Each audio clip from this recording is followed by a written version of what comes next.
वालेकुम दोस्तों, क्या हाल है? ठीक हो? उम्मीद है सब खैरियत नाल सो। मैं तेरा दोस्त मोहसिन हयात ते तुसां दे पे हो लोग वखरा।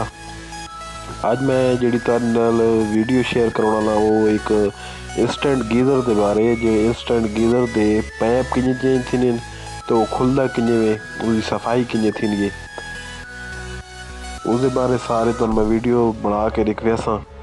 ते तुहाडे सामने मैं शो ही करना पिया मेरा समावार दा गीज़र लगा होया है। इंस्टेंट गीज़र है, 8 लीटर दा गीज़र लगा है ते उसदे पैप सारे खराब हो गए। तुसां दे पे वो सारा जंग च आ गए, खत्म हो गए पैप जेह्ड़े तले लगे हुए हैं।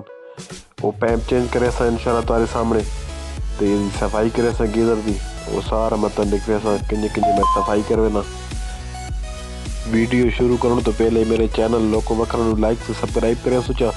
आओ तुहानू वीडियो दिखवेने उसदे पैप में कि'यां खुले ना। चलिए वीडियो की तरफ।